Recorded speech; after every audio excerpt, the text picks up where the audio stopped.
जो लोग दूसरे की जमीन को कब्जा किए हुए हैं वो ये फैसला ध्यान से देख लें। यानी ये फैसला है स्टेट ऑफ हरियाणा और मुकेश कुमार के बीच में जमीन को लेकर। यानी इसका केस नंबर भी बताएंगे, एडवर्स पोजेशन के अधिकार यानी कब्जा कानून जो है उसका आपके पास क्या अधिकार है, कब्जा करने वाले के पास क्या अधिकार है, ये फैसला आपको पूरा समझा देगा। देखें, ये सुप्रीम कोर्ट का एक ऐतिहासिक फैसला है, एक बड़ा फैसला है। अब देखें, किसी के पास जो है जमीन है लेकिन उसके पास जमीन का कागजात नहीं है, कोई भी कागजात नहीं है, सिर्फ उसके पास जो है वो जमीन है जिसको वो अपने कब्जे में रखा हुआ है। इस जमीन पर वो खेती करता है, फसल लगाता है, लेकिन ये कागजात उसके पास नहीं है। तो किसके पास कागजात है? ये कागजात दिखाने वाला कोई और है, मतलब कोई दूसरा व्यक्ति है जो क्या कर रहा है, कागजात दिखा रहा है। तो इसका मतलब जमीन का असली मालिक कोई और है।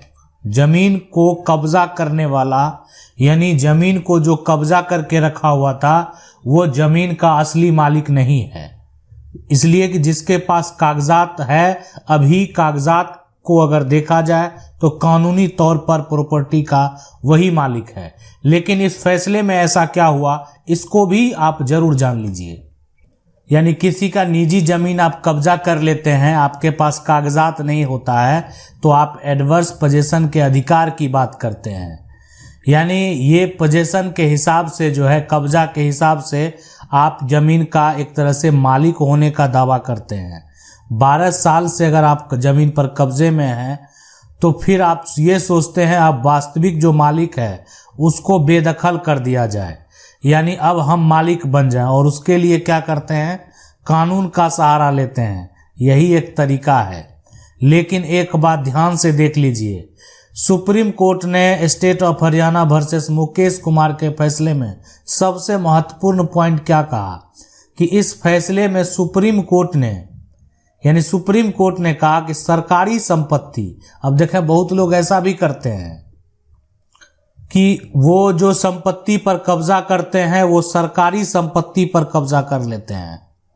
यानी सरकारी जो है जमीन हो, है ना, या सरकारी आप कह सकते हैं मकान हो, जो भी है मकान हो, वो सरकारी जमीन पर, सरकारी मकान पर कब्जा कर लेते हैं। तो इस फैसले में सुप्रीम कोर्ट ने सरकारी संपत्ति पर कोई भी अगर व्यक्ति एडवर्स पोजेशन का दावा करता है तो इसके अधिकार को खारिज कर दिया गया। इसके अधिकार को यहाँ पर जो है खारिज कर दिया गया। किसी प्रकार का कोई अधिकार नहीं होगा, सरकारी संपत्ति पर आपका किसी प्रकार का कोई दावा नहीं होने वाला है। यहाँ पर सुप्रीम कोर्ट ने जो अधिकार है उस अधिकार को ही खारिज कर दिया। अगर आपका समस्या इससे अलग है तो आप कानून की 99 का कमेंट बॉक्स में जाकर जो है अपना सवाल यहाँ पर पूछ सकते हैं। जो भी समस्या है उसका हल आसानी से निकलेगा। अब यहाँ पर देखें, इस केस को अगर आप डिटेल से पढ़ना चाहते हैं तो इसका केस नंबर जो है वो है 28034 ऑफ 2011।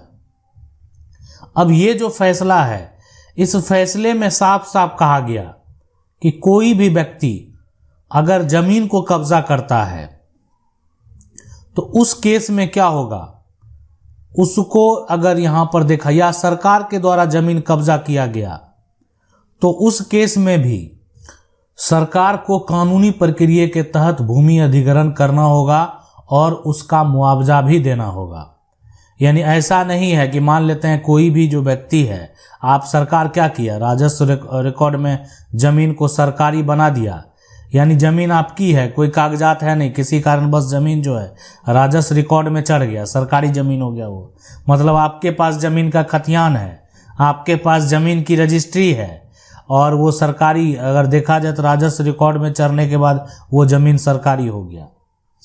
तो इसीलिए यहाँ पर जो है तो विवादित जमीन, सुप्रीम कोर्ट ने साफ साफ कह दिया, इस प्रकार का जो विवादित जमीन है उसमें सबसे बड़ा दुर्भाग्यपूर्ण ये है कि जो पुलिस है वो भी जो एक तरह से जो सही लोग हैं जिनका जमीन है उनका मदद नहीं किया जा रहा है। यानी प्रतिकूल कब्जे के माध्यम से जो है दावा करते हुए दूसरे पक्ष को जो है एक तरह से आप कह सकते हैं का सहायता एक तरह से दिया जा रहा है। जैसे जो कब्जा करने वाला उसी का सहायता जो है पुलिस के ओर से भी मिल रहा है। तो इसलिए ये जो एक तरह से इससे साफ साफ जाहिर ये होता है कि यहाँ पर संपत्ति को हड़पने का प्रयास जो है वो किया जा रहा है। अब यहाँ पर बड़ा सवाल उठता है कि क्या कब्जा कानून जो है खत्म हो चुका है, एडवर्स पोजेशन का अधिकार खत्म हो चुका है? बिल्कुल खत्म नहीं हुआ है। अगर आप लंबे समय से ज़मीन पर कब्जे में हैं, आप किसी के मकान को कब्जा किए हुए हैं और जो ज़मीन का असली मालिक है वो 12 वर्ष के भीतर आप पर किसी प्रकार का, आपको बेदखल करने के लिए किसी प्रकार का कोई केस फाइल नहीं किया, तो आप जो है ये अगर साबित करने में सक्षम है कि आप उस मकान में 12 वर्ष से रह रहे हैं तो आप दावा कर सकते हैं। देखें, दावा करने के बाद अब ये डिपेंड करता है कोर्ट के ऊपर कि आपके पक्ष में फैसला होगा या नहीं होगा, लेकिन आप दावा कानूनी तौर पर कर सकते हैं। अगर आपको वीडियो अच्छा लगा, वीडियो को लाइक जरूर कर दें। कानून की 99 को अगर पहली बार देख रहे हैं तो सब्सक्राइब करके जो बेल आइकन है उसको जरूर दबा लें। मिलते हैं अगले वीडियो में, तब तक के लिए जय हिंद।